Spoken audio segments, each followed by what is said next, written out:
us very soon and put our ugly situation backwards, and to have real leaders, peace leaders, to get the region from this horrible situation to a situation where all will live in respect. And I always say my word, let live. And thank you. I think then I have to withdraw and truly give the phone to the people to hear their stories, their hearts and their minds. And this is, a unique opportunity.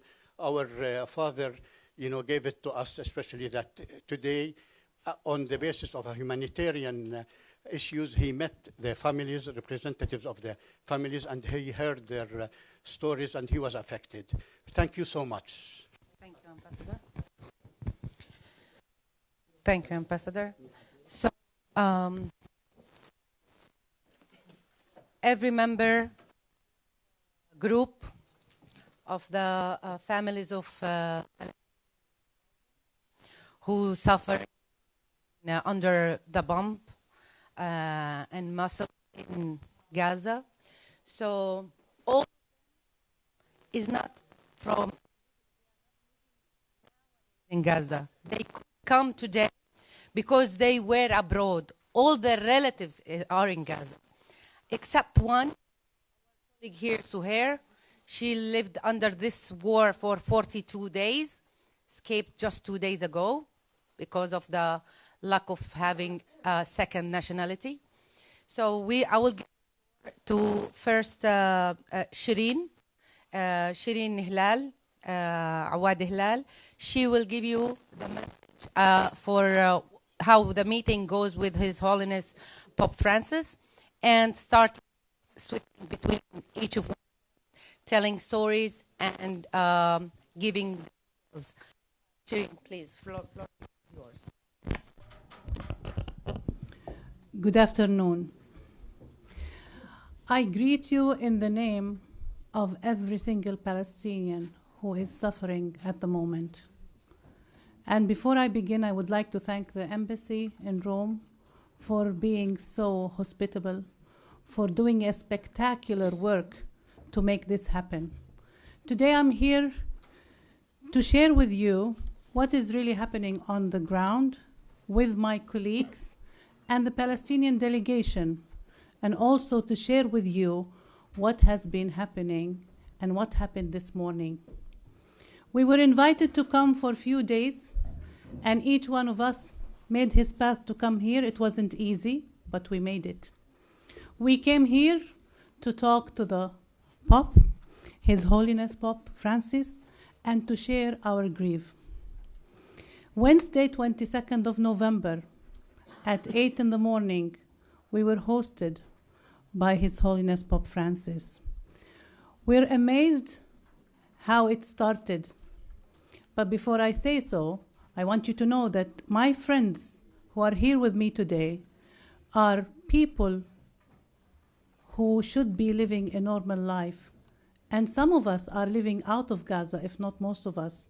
But unfortunately, we're living now a nightmare. Those who are here today are family of people who were killed.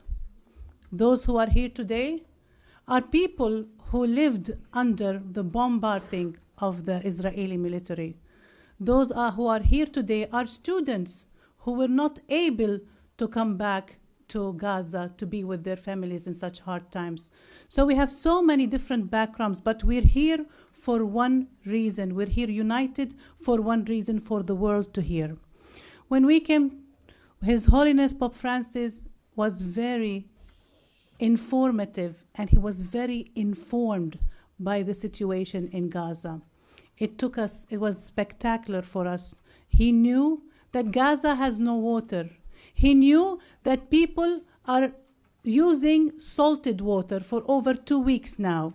He knew that there is no electricity. He knew that there is no medicine. He knew that the basic needs of the Palestinians is not provided. But what took me in by surprise, that he made statements. And to us as Palestinians, these statements are so important because the world needs to know The world needs to know that it is not conflict with Israel. Stop saying conflict. It is not peace with Israel now, because peace needs justice. It is even not war, because war has to have what's called an equal balance of power. And the war, what's happening in Gaza, is against civilians. It is, and he stated clearly by saying it is genocide. And ceasefire, fire should be seized. That means the people, the innocent people of Gaza, should live normally like the rest of the world. We were so not only impressed, but our hearts came to believe that at least someone hears. But my friends will share with you, if you hear, will you act or not act? His Holiness Pope Francis condemns war. Actually, many statements that he stated saying cease war. It wasn't the first time we hear it from him. So we need to anticipate. And why do we come all the way to Rome to see Pope Francis, His Holiness Pope Francis? Because we know that in 2014, in May 2014, 26th of May in 2014, when he came to the land, he prayed over what's called an apartheid wall. He prayed and said, let all these walls go down. Adding to that, to me, it's very important what we concluded. But before we had something that we wanted to share with His Holiness. Every single person here has a story. And we were so blessed to share some of these stories that you will hear today. And what's unique about this group today, that unfortunately, listen, unique and unfortunately, that not so many people could come for themselves and speak the truth. So basically, if you want to hear from someone, you want to hear from someone who has experienced war. Unfortunately, our relatives could not come here but Suhair. Most of us lost loved ones. So it's not a propaganda that we're using. It's actually we lost beloved ones from our own immediate family. This is very important to consider. It is not a lie. Stop saying lies. It is not a lie. This is what's really happening. An idea that my friend will share, and my colleague Muhammad will also share, a story that no one can ever bear. This is how we were learning, and this is how we learned in our Christian faith. We were all created in the image of God. Do you know what that means? That means we're all equal. There is no difference between a Palestinian. There is no difference between an Israeli. There is no difference between a Christian. There is no difference between a Muslim. There is no difference between an Arab. There is no difference between being a European. We have to consider that we're all created in the image of God, which means if you accept such a horrific thing to happen to your family, then we have a problem. How come you be silent for what's happening to the world? I will stop here, and as I said, I will submit it to my colleague Muhammad. But before I end, I want you to know that I lost 2 of my uncles, and they died because of lack of medical help. And one aunt, she lost her leg, and she needed a hip replacement. She did surgery after 18 hours of pain with no anesthesia to kill the pain. Thank you very much. Muhammad. My name is Shireen Hilal. Shireen, Shireen Hilal, and I am from Bethlehem, Palestine. Are you Catholic or Muslim? Excuse me? Are you Christian or Muslim? No, I'm a Christian.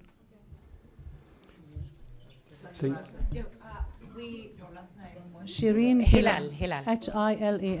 I'm sorry, before you say something, Muhammad, each one of them will introduce himself or herself before he talks, but we are not used of religion in Palestine. Don't between that.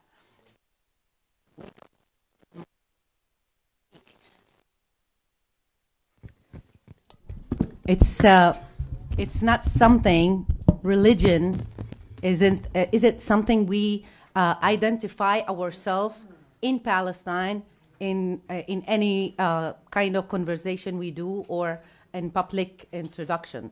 So maybe it's gonna be weird for you guys, but I think it's necessary here just to say I'm a Muslim or I'm a Palestinian Muslim. Shireen is a Palestinian Christian. Sorry. Thank you very much for joining us today.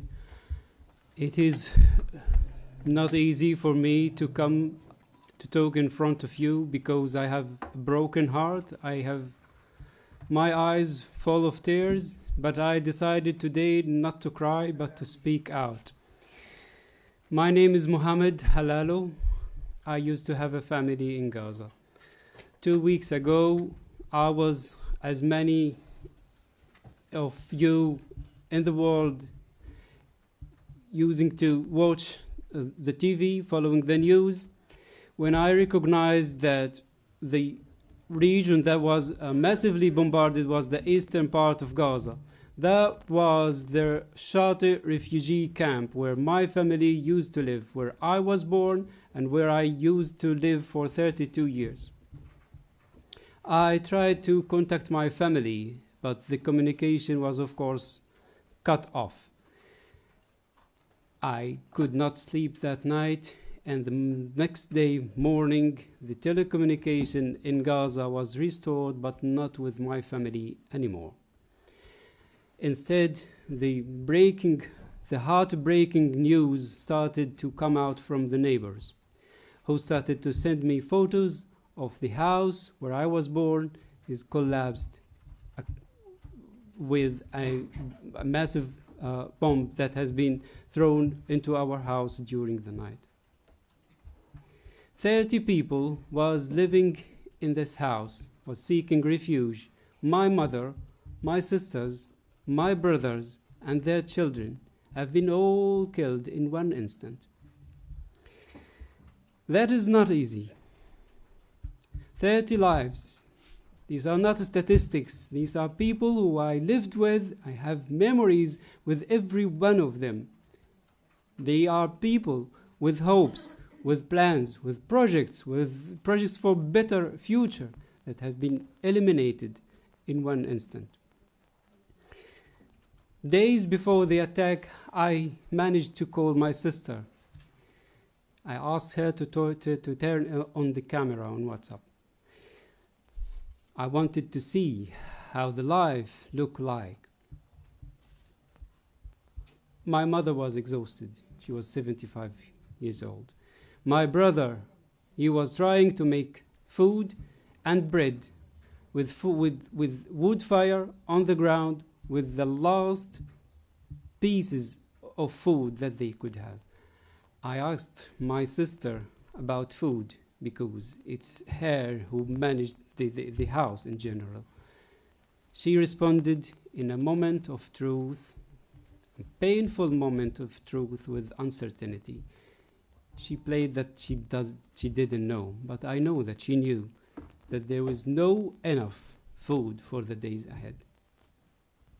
They have been killed by the Israeli airstrike, but they have been threatened with hunger, with lack of water, lack of electricity, lack of communication, lack of fuel and medical care, everything. What I wanted to share that what happened to my family is not a unique event that happened out of the blue.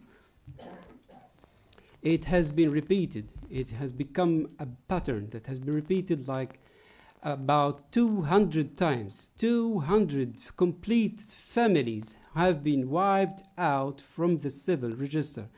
This is with the threat of lack of water, lack of food, lack of security, etc. This has one meaning. These people are asked to move out from their places using power. This is genocide. We have met politicians. We have met His Holiness Pope Francis this morning. We have been always asking for a reaction, and we believe that people in power can act and will act to have not only a ceasefire, but we are also striving for justice and long-lasting peace. This is what I wanted to share with you today. Thank you. I'm from Gaza. I'm from Gaza, but I live in Belgium for the past few years. Halalo, Halalo.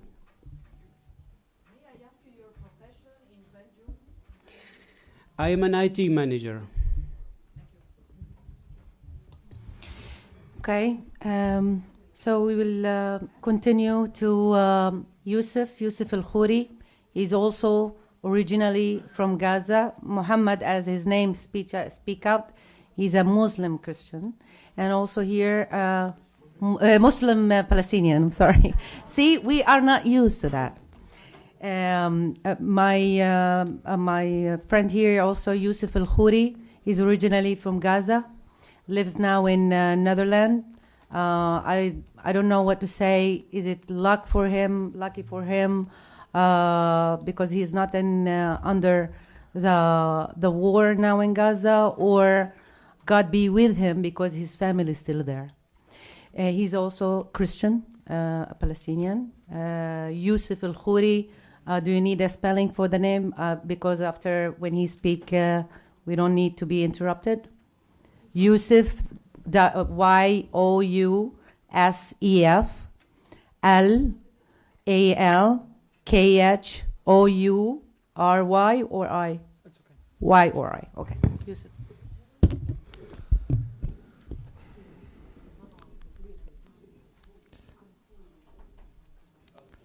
Al-Khoury. I will ask you not to be desensitized to the genocide that's taking place in Gaza. Because as I can see, many of you are familiar with the news out of Gaza, but I'm afraid that we get used to the blood and killing that's been happening intentionally by one of the strongest armies and most advanced weapons in the world. We as Palestinians, Muslims and Christians alike, came here to amplify the voices of our families in Gaza Strip who have been living the hell on earth for the last 47 days. We have immediate family members, parents, sisters, nephews, nieces. We have people that we cherish their friendships, people who we grew up with, went to school with, who have been killed. Some of them also died for the lack of medical care due to the Israeli aggression and genocide. We were humbled by the visit to His Holiness Pope Francis and his sympathy and understanding of the situation in Gaza. He started his meeting sharing with us his well-informed background, especially the news updates that he gets on a regular basis, which shows you how humble is this Holy Father from his parish in Gaza Strip. I will start first of all with a verse from our Holy Gospel. Jesus teaches, "Blessed are the peacemakers." Blessed are the peacemakers. And as we are approaching the Advent season and the Christmas, we are reminded it's a season of a preparation and anticipation of the arrival of the Prince of Peace. And we know and we are convinced that Pope Francis is representative of the Prince of Peace, and he's been a man of peace who asks repeatedly for a ceasefire. But ceasefire is not enough. A ceasefire is not enough. And what we have heard this morning on the news, it's only a pause, not even a ceasefire. A humanitarian pause.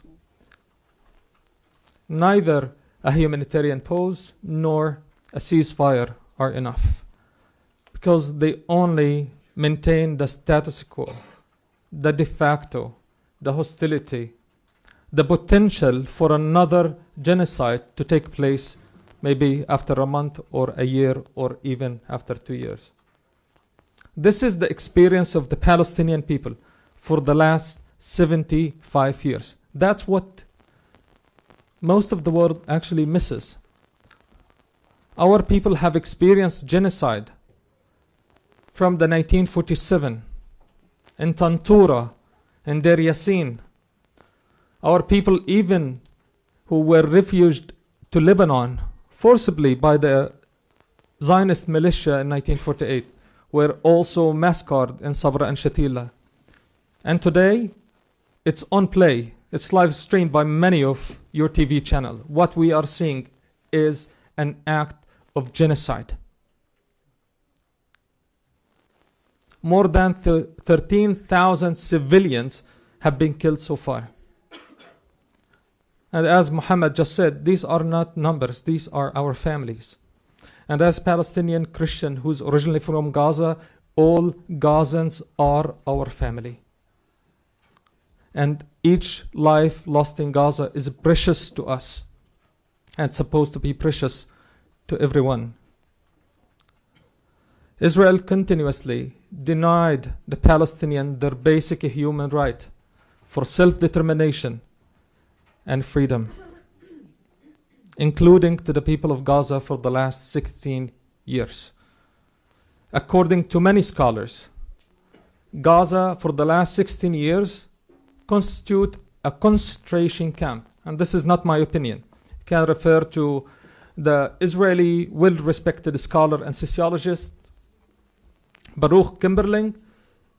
You can read of even the Israeli well-respected as well archaeologist Frankenstein, who said very clearly that Gaza is a big concentration camp.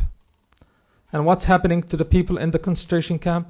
They are being bombarded by one of the heaviest artilleries in the world. And we have seen it very clearly that almost 70%, 68% of the people who were killed in Gaza are women and children, are infants.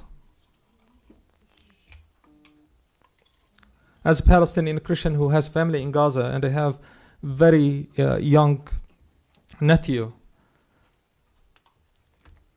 and nieces who are now for the last 45 days have been sheltering at the St. Porphyrius Orthodox Church, the church that was affected by an Israeli bombardment and resulted in the killing of 18 Palestinian Christians. Many of them were my childhood friends, people who I went to school with, people who I've memories, fond memories with. Two of my best friends and people that I know well died with their families and their children, which means their bloodline, their entire family, has been wiped out, not only from a civil registry, but also, I hope not, from the memory of a humanity.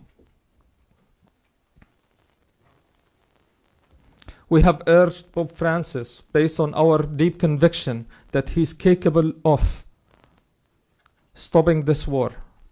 We have urged him to visit Gaza because we believe he can stop the war and he can ask for just peace for the Palestinian people. Palestinian people are worthy of living a life of dignity, living a life of freedom.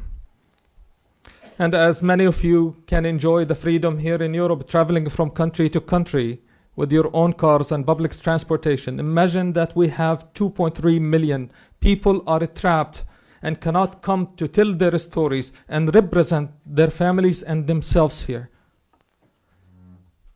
People who are made unseen intentionally. People who have been dehumanized and demonized. Unfortunately, even by the media. And this is a time that we hope and we come with this desire, and we are reminded, all of us, with the words of Jesus, blessed are the peacemakers, because what we hope for, what we aim for, is a just peace where we can live in our land peacefully and create a prosperous future for our kids, for our neighbors as well, for the region and for the entire world. We have called His Holiness to visit Gaza, have called him that Palestinians deserve a just peace. And now we can hear more stories, especially from Soher, who just arrived here, and she passed through the hell in Gaza. Soher. Introduce yourself, full name and how it's spelled. My name is Suhair Anastas. It's spelled S-U-H-A-I-R, and then the family name A-N-A-S-T-A-S. Okay. So I live in Gaza, or I used to live in Gaza. I live there. I'm Christian. I live there with my family, my kids. It was only me and my youngest daughter that were still there when the war started. And we had to leave our house and go take refuge at the Catholic Church. That's where we spent our 40 days there before getting the courage to leave. As I hold a Canadian passport, me and my daughter, we were given the advantage of leaving the country and leaving the bombs, but that didn't make us feel better. It only made you feel guilty because you're leaving behind everyone that you care about, that you love, everyone that you've lived with day in, day out with the bombs over your heads. Leaving it wasn't easy, and the road to the south from Gaza City, from where we were, was even worse than anyone could ever imagine. You're dehumanized, you're walking, you have to walk in a certain direction, you can't look back. We were given permission to move, but at the same time they called upon a friend of mine that had her daughter and her son with her, and they wanted just to make her, I don't know, worry her, or the soldiers that were on the way on the crossing. They called her and she had to go and stand in front of them for like 10 minutes with her 2 kids. And that's something very, very scary for a 7-year-old. The 7-year-old daughter was always asking whether she was going to die on the way before we could leave Gaza. It's an experience that even if we talk about it to you now, you won't really understand it unless you're actually living it. Maybe it's easy to talk about it, or you can see it on the TV or any channel. But living that experience of walking what's supposed to be a safe corridor is not a safe corridor, because you're walking while bombs are always sounding. You don't actually know where they are. You can just hear them. You can hear bombs. You can hear gunshots, but you don't know where they are. You're just walking and you're not allowed to look. If you're lucky, you pass. And thank God we were lucky to pass. But some people are not lucky. Some people don't have the advantage that I do for having another passport. They can't leave. Who's going to help them? They're still there. It's an experience no one can understand until you really live there and be under the bombs. It's not something you would want or want it for your kids. So I allow it for others. That's it. That's what I have to say. Okay, we'll go with Farah. Can you switch chairs? So also we're going to be hearing from Khadija also, and Farah is a Palestinian who lives in the West Bank, not in Gaza. Her story is not related to the nowadays war, but it's very connected to it because a lot of talking about hostages, Israeli hostages, and Palestinian prisoners, while we are talking about the deal that will be or been achieved, as we hear the news this morning.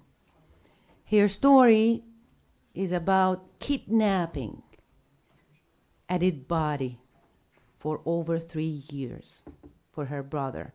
He is a hostage too.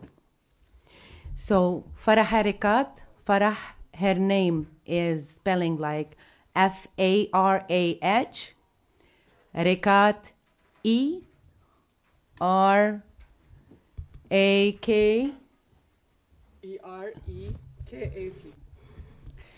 So for, and also because you ask always, Muslim Christian, a Muslim Palestinian, sorry. Okay. Good evening, everyone. I hope really our voice reach all the world clearly without changing any word and using the right word that we need to use in the news. I used to be a journalist, but I left journalism because of the lack of honest on the journalism. On 23rd of June 2020, it was my sister's wedding day.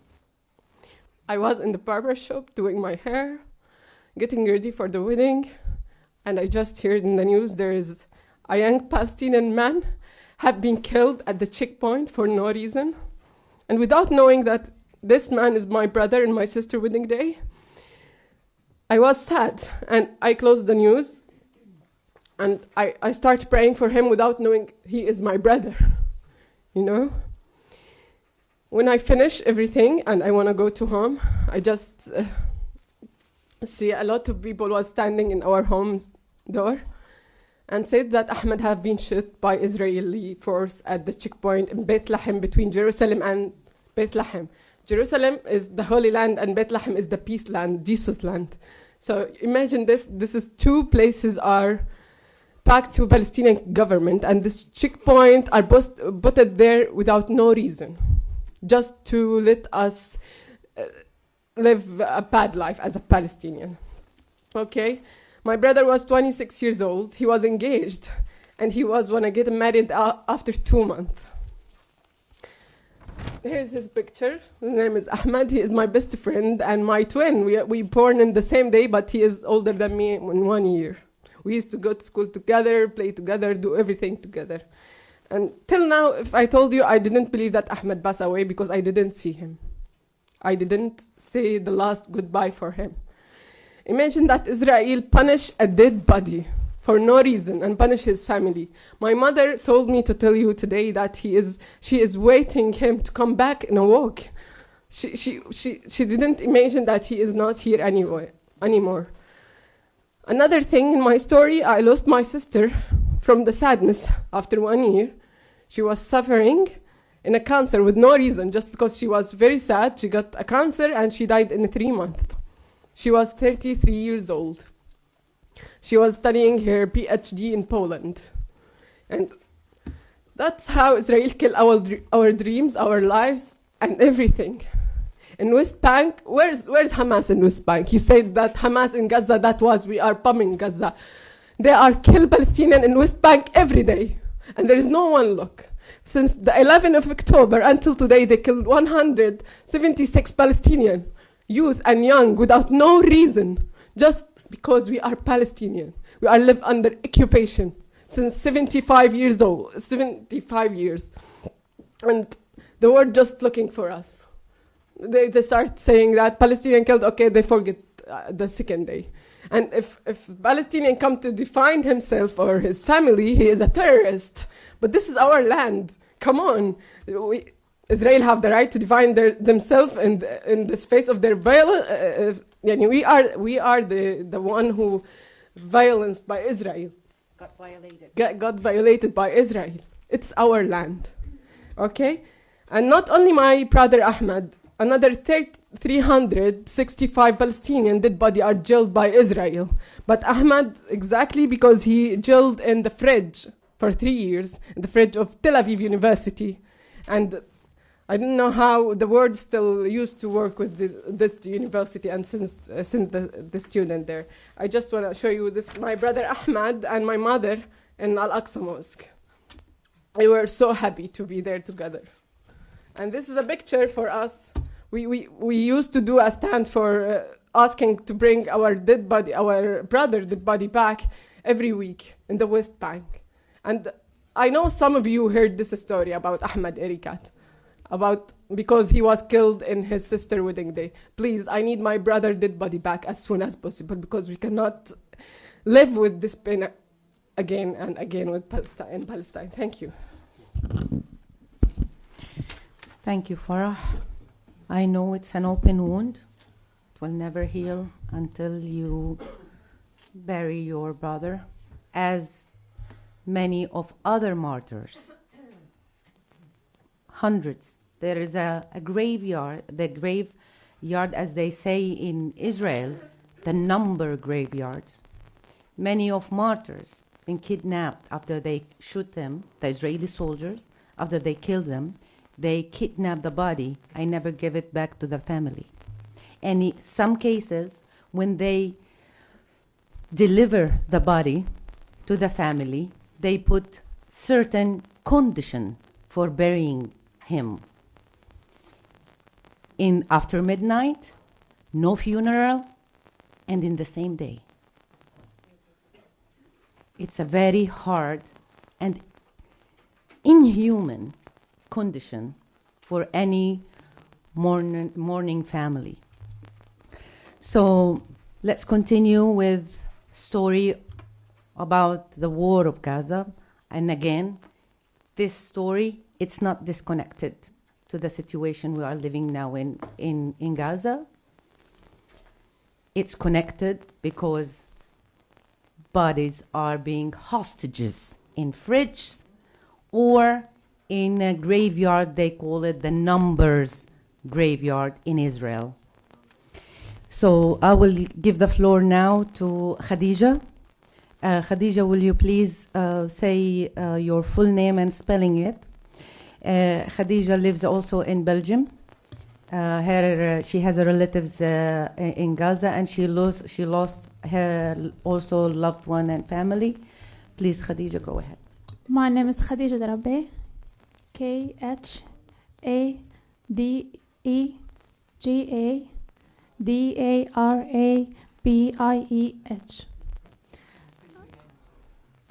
KHADEGADARABIEH.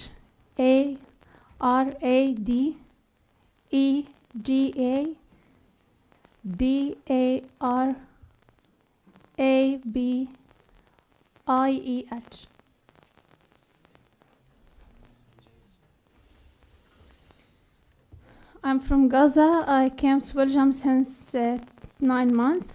I want to talk about life in Gaza during this war.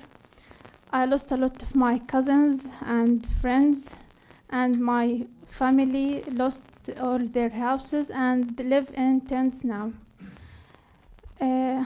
My cousin, Dr. Saed Darabey, he is a doctor. They killed him when he was in his work with no reason, just the only reason he is a Palestinian man. He have one baby. He was in Egypt and came to Gaza since just 2 years and married, and he have one baby. And my friend died with her whole family, and they can't get them out of the rubble because they were in abysses, their body in abysses.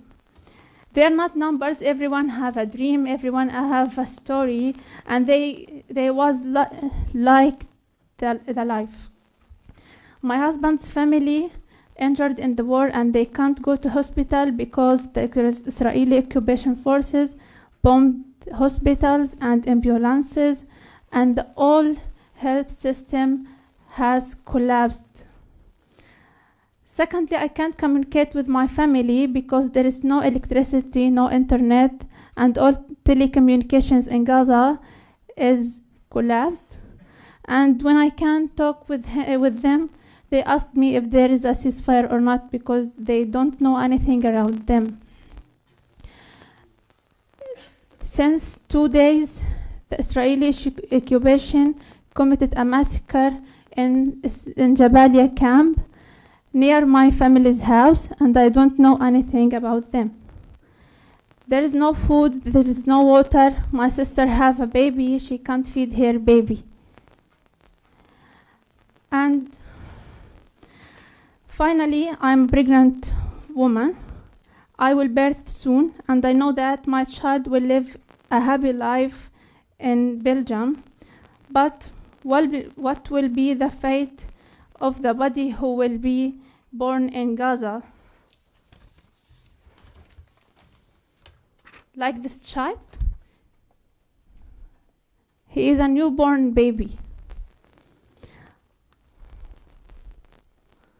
I hope that the difficult period lived doesn't affect my baby, because my friend was pregnant here in Belgium and she lost her baby because she was very sad about her family.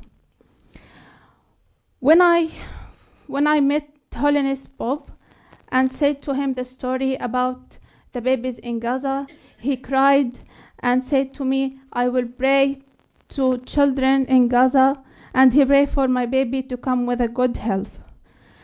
I asked all the world, I asked you to stop this genocide in Gaza. Thank you. Khadija, you didn't mention how many of your relatives got killed in this war. 9, 2 babies of them. 9 persons and 2 babies. And we must mention the number of the Palestinian who was killed, the total in Gaza now. The number is more than 11,000 Palestinians have been killed less than 40 days, 5,000 of them is children under 6 years old. And this number should be mentioned. Even much more, because even much more. Even Yeah. much And more women now. and The numbers. Yeah. Yeah. Yeah. So I would open the floor now for journalists to ask questions if you want, and others can participate also with their stories later. But please, Jihad, will you pass who will be asking? Please introduce yourself and the agency or the channel that you are working with, please. Let's start from here. Hello, thank you very much. I am Lou Bémont from French newspaper La Croix. Can you remember... Can you make it far away a little bit? The microphone. Can you remember exactly what was the sentence the Pope said when he talked about genocide? The exact words he employed. And can you tell us how many people you were in the delegation and how long how long was the appointment with him? Thank you. Okay. Yusuf?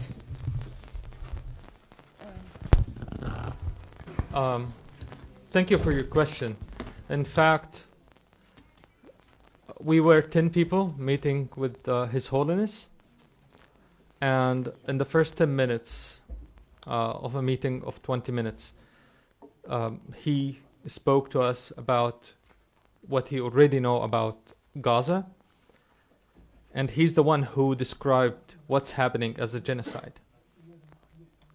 So His Holiness understands and recognizes what's happening in Gaza as a genocide, and and he said that, just to be very precise here, that he said that terror cannot justify terror, or should not justify terror.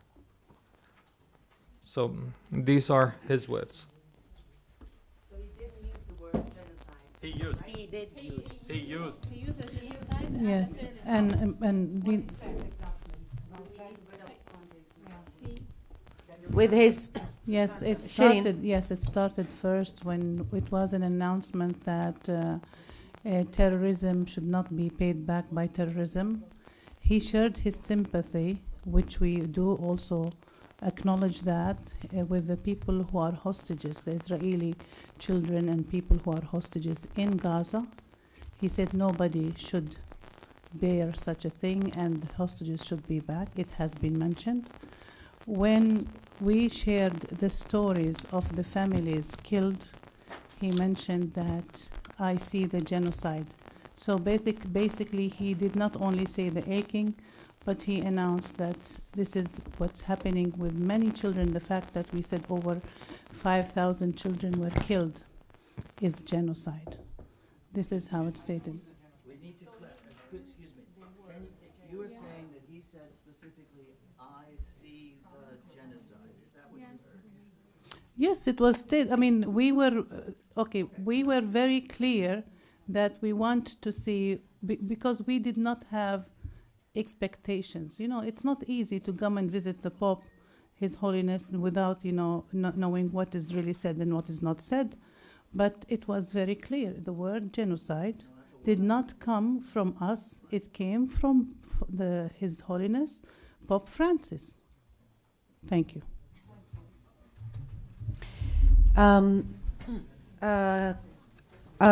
Can you please? Yeah. Will you please introduce yourself and the organization you work with? Io non sono un giornalista, sono un palestinese da Gerusalemme, però dico solo per aggiustare, per dire.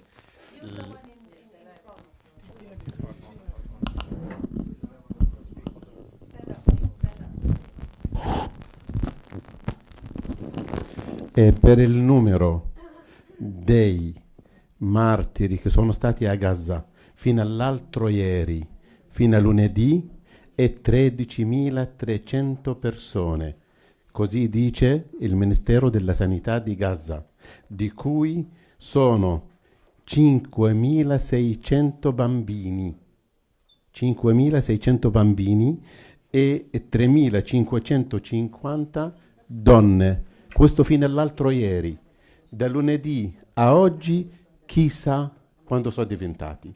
Speriamo che potete aiutarci a mettere fine a questo genocidio, come ha detto lei, perché noi vogliamo la pace, però vogliamo la pace giusta.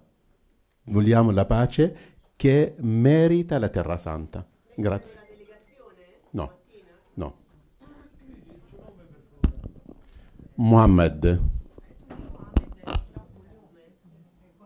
Suleiman. Well, let me just tell you the updated number, which is, unfortunately, we had to talk about numbers and how is the update, as it is like a uprising issue. We are now reaching the number of 128 martyrs who got killed in Gaza, including 5,840 children and 3,920 women. Approximately 33,000 were injured, the majority of whom were children and women. This is the new updates. And just worth to mention also that as a Palestinians, we have over 5,400 prisoners, Palestinian prisoners, in the Israeli jails. But after 7 of October, they arrested 2,000 in just 40 days. So the total number of the Palestinian prisoners in the Israeli jails now is over 7,400. And it's an ongoing process, unfortunately. Some of them, they don't have even been judged or don't have detained or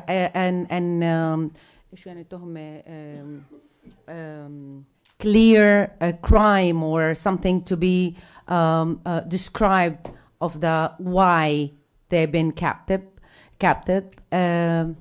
and some of them been held for updated like every 6 months. They renew their prison under what they call administrative prison status. Oh, detention, sorry. So, someone else? Want to ask another question? How long exactly lasted the meeting? 20 minutes, you said? Yeah, 20 minutes with His Holiness.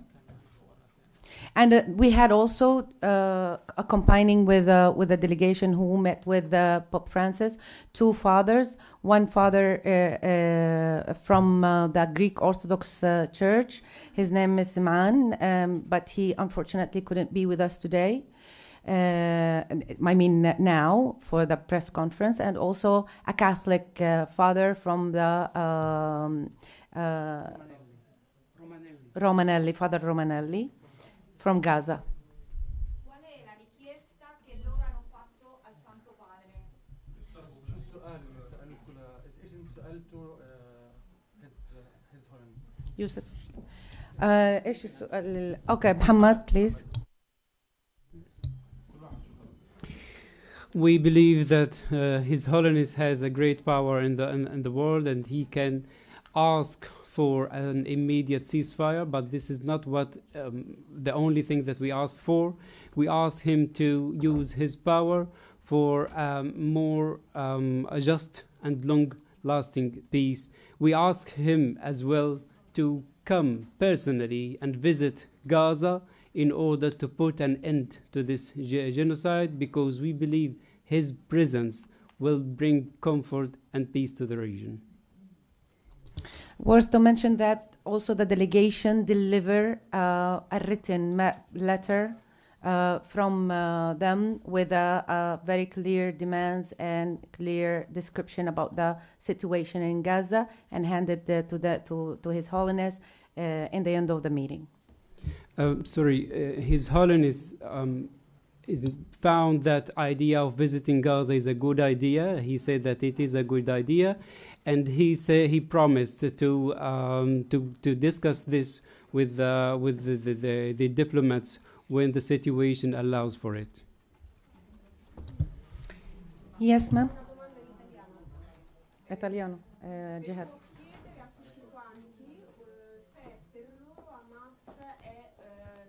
Sono terroristi.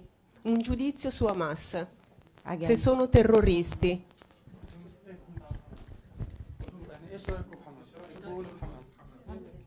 ايش رايكم؟ ايش الستيتمنت الرسمي للجروب عن حماس؟ الجروب. محمد ولا شيرين؟ حركة التحرير. نو.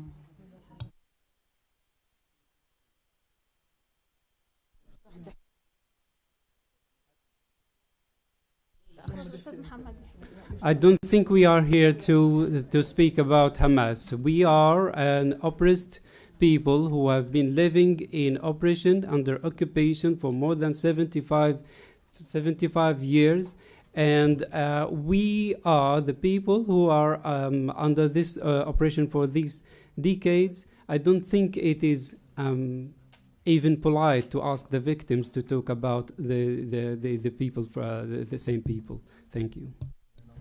Well, what's your name and from which? Okay, thank you so much. Please, can you pass the microphone, please, Jihad? Please introduce yourself, please.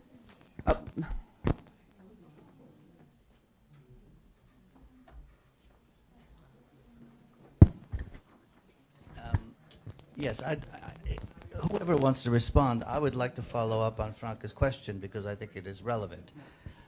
What's your name, please? Introduce yourself. I'm sorry. Phil Pulella from Reuters. I think the question is relevant because what she wants to know. Because before someone said that he said terror begets terror or something like that, right? I can't remember the exact quote that you said, one of you said, the Pope said. The question is, did he specifically say that what Hamas did on October 7th, I believe, whatever it is, was terrorism. I think that's a pretty easy answer, yes or no answer. There's no reason to skirt it. I don't think we should escort it. I answered you when you said about the genocide. I said he said so. He also condemned. And we have nothing against that. He condemned what Hamas did for the people of Israel. It was very blunt and straightforward. And he said it. It's not a negotiable one. We answer straightforward. And he also said what is happening to Palestinians is also terrorism. And actually, if you can go to the Vatican's news, you can find the article that was written, and it was actually information that was written about His Holiness Pope Francis, where he stated, I can try to quote some of it, or you can go. Okay, thank you. I'd like to follow up, but you're saying that you invited the Pope to visit Gaza. Yes. And he said he will discuss with his diplomats. But when the Pope went to the Holy Land the last time, he arrived in Palestine via Jordan instead of the previous popes who arrived in the occupied Israel. How do you think it is absolutely in any way feasible for the Pope to visit a place like Gaza, which has always been under Israeli control? I mean, do you think the Israelis are going to give a green light to a visit by the Pope to Gaza? So, please, I will give the floor to Yusuf because he wants to explain that maybe wider for you to understand. Please, Yusuf, come in my chair.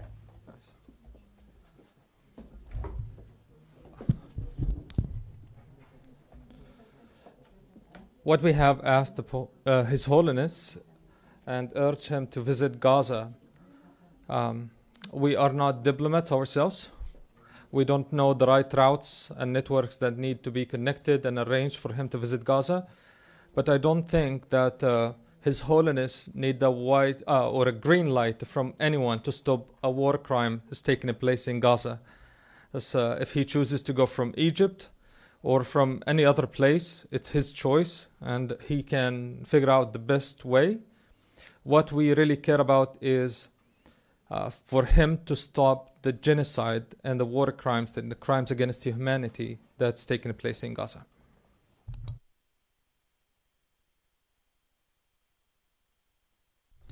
I think the families made it clear that the demands justifies the situation that their families live in, because it's not about how he could reach there, it's the willing to go in the beginning and the willing to act to end this genocide from His Holiness in the first place. Secondly, when he visited Palestine in 2014, as I remember, it was to Bethlehem and Jerusalem, and under the international law, sir, and Jerusalem is occupied city, and it should not be under the Israeli control. For us, in our mentality, he visited only Palestine in 2014, because Jerusalem, as we refer always to the international law, is an occupied city. So if there is no other further questions, we could thank you. Oh, okay, please. Please introduce yourself, sir. I'll be very quick. Last question here. Yes. Gaia Pellegrini Betoli. I'm an independent journalist, and I lived for 1 year in Gaza and the first week of Operation Protective Edge in 2014. My condolences to all of you who've lost someone. I'll be very brief. My question to you all is, there's a lot of talk about this is a second Nakba. Do you have any hope that after all this humanitarian tragedy, that something positive may come out of it? Or where do you see the future beyond the horrible bombings and destruction? Thank you very much. Thank you. I may say a sentence, and then I will refer to you, colleagues. Well, if you've been there, then you know the Palestinians. We never lose hope. We are fighters for freedom. And we are seeking that as any other human beings in the world, and we are craving for peace. So we hope people around the world, nations and leaders, will take actions toward that and to be heard as a Palestinians, especially as these families came here to tell you that we need that. We need justice. We need that freedom. We need the just peace, as it's been mentioned a lot. So I will give the floor to Muhammad, Khadija, or who want to say, maybe Shireen? Shireen? Unfortunately, what's happening in Palestine, especially in Gaza, is not hopeful at all. Most people do not see, if not all people, they do not see the light at the end of the tunnel. To all the Palestinians, especially the people of Gaza, they see it is a catastrophe, and it is like 1948 and 1967. There is no difference, really. Now, what comes out of it is to us is the problem. What has been announced just recently, that they will stop the bombarding for a few hours from 8 to 4. To some people, it's a good news, but to us, it's actually a delay of killing, because after these 4 days, it's going to continue to happen again. And that's also a dilemma for the Palestinians, especially the people of Gaza. We're really hoping and praying, and that's why we want our voices to be heard, because we don't want to only be numbers. Each Palestinian who lost a family or a member has a story, and there has to be a way to act towards what is happening. I mean, even if we say ceasefire, I mean, excuse me if I'm saying it so bluntly, even if we say ceasefire, and we do want ceasefire, but then what's next? What happened to all these people who were killed? What happened to all these children that were killed? Shall we just say, oh, let's clap the hands and say, oh, let's go for peace? I think there should be justice. And this is what we're really hoping to achieve. We don't know how yet, but we have to say it, and to say it bluntly, because we cannot just hide behind peace, and we know that peace is not even near. Thank you. Just last comment on that, because as Shireen said, it's very unhopeful. We have heard people who managed to move from the north to the south, that they are being told at the checkpoint that there is no hope for them to come back to their places. So there is a decision that has been taken by the Israelis that they will not allow anyone to move, who has moved from north to the south to come back. And now when the north is being attacked and bombarded, and when they feel that they are finished with that part of the Gaza Strip, will that be the end? I don't think so. What I think is that they will continue to also the south of Gaza Strip and make it impossible to live there. What has been done is not only killing people, but a massive destruction of infrastructure. Hospitals, schools, public places. They really wanted this place impossible to be a place for someone to live. As I quote here the words of the Israeli defense minister, who said that the priority is for destruction, not accuracy.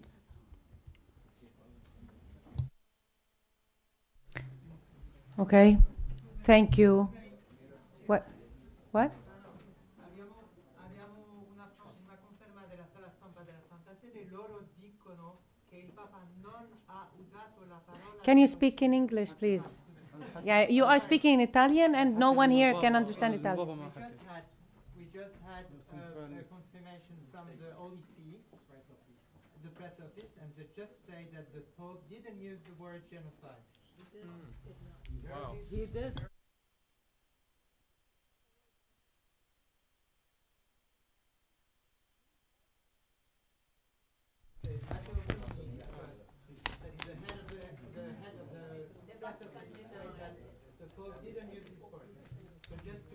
Okay.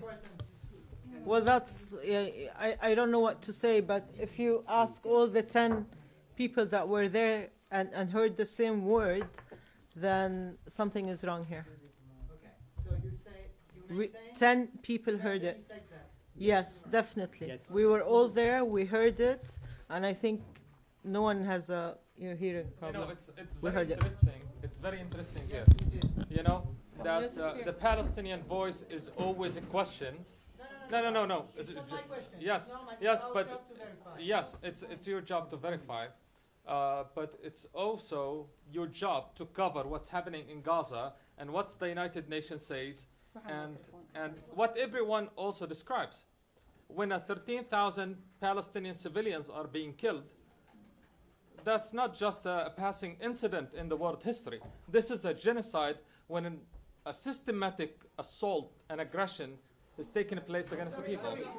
So, we all have colleagues here who are Yes, thank you so much.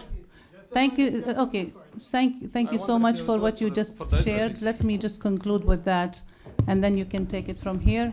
Now, if it has been confirmed that His Holiness Pope Francis did not use the word genocide, and we were there, 10 of us were there, and we heard it, but I want you to understand one important thing. There is always a definition behind the word, okay? And if our definition with the genocide is different than the Pope's definition of the genocide, then we understand and then we agree.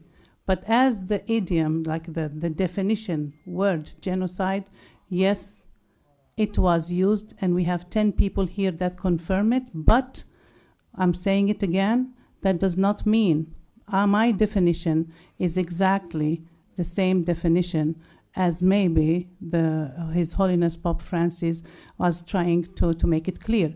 To us, it was clear that it was an act of terrorism in both sides. He said it clearly. And he said he's mourning for both sides. We do not ignore that statement. And I say it again.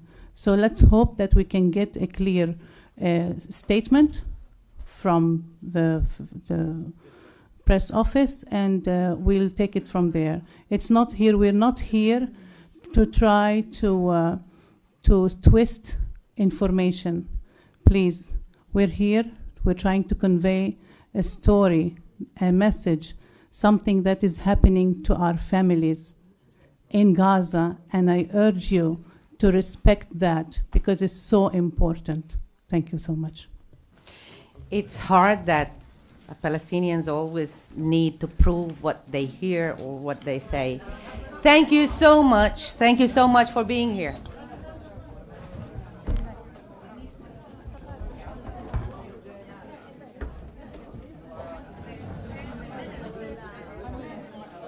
كان المفروض سجلنا له صوت للبابا.